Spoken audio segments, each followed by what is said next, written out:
What's up, party people and magic makers? Destiny here on this magical Monday. Let's chat. Are you preparing for the worst? Okay, so let's pause there for a moment. Answer me yes or no.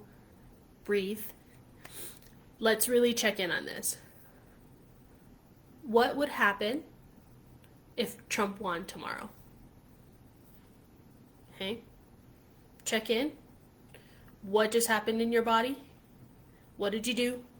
Okay, now, what would happen if Biden won tomorrow? Check in with your body. What did you just do? Did you clench up? Go, fuck. Oh shit. On either one of those questions? If you did, you're preparing for the worst. And that doesn't serve you and it doesn't serve anybody. And I feel like this is what we've been doing since March. And this is a pattern that we need to break. We are so busy thinking about and letting our anxiety think about what's gonna come that we don't actually even notice if it comes or not. We've just created it in our mind that this really huge, horrible thing is coming and that we've got to prepare for it and prepare for it and prepare for it. And then we just kind of sit back and go, oh, what? Did it come?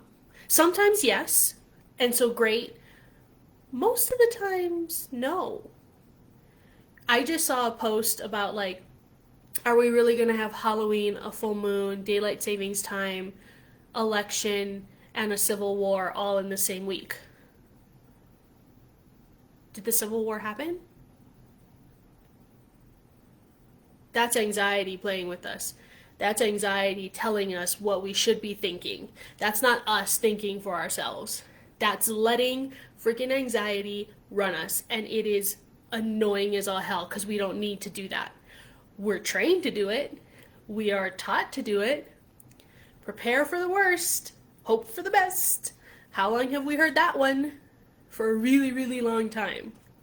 But then here we are, consistently keeping ourselves in fight, flight, or freeze. It's not healthy. It's not okay. It makes us sick. It stresses us out. It takes its toll on our bodies. But we're doing it. We are doing it, and we're doing it really freaking well. Instead of believing that we are freaking resilient, that we are powerful, we are strong, that we can fucking do this. No matter who wins, no matter what happens, that we are capable of so much more than we give ourselves credit for. We just go, oh, the world's gonna end. Oh, look at all of this shit that's happening. And that's not saying that shit isn't happening. It is. But does it need to go and coincide with the anxiety? Or instead, could we sit back and go, wait a minute? What can I do to support this? Or what can I do to prevent this? Or what can I do to learn more about this? Or what can I do to bring people into this?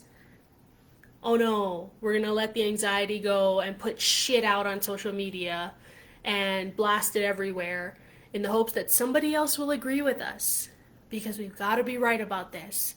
And one thing our anxiety is really great at is getting other people to agree with us, is getting other people to be like, oh yeah, me too, me too. We don't really need that. What we need are people that are going to be like, hey, I get that you have anxiety. Let's heal that shit so that you can be you. The real you, not the anxious you.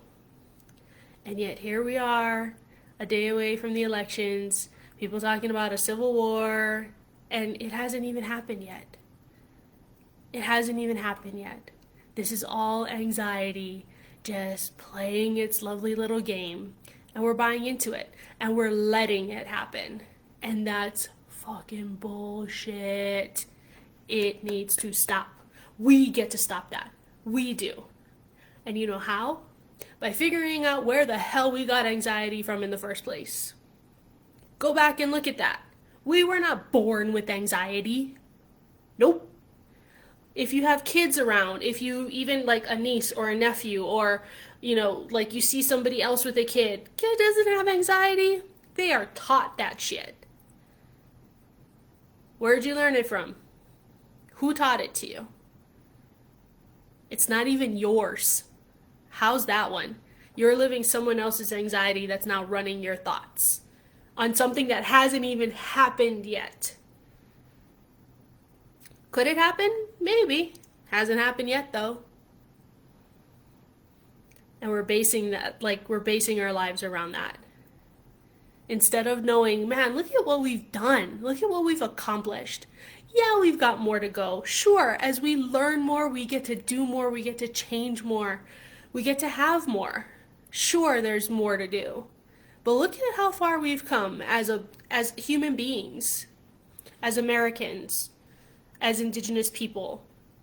Look at how far we've come.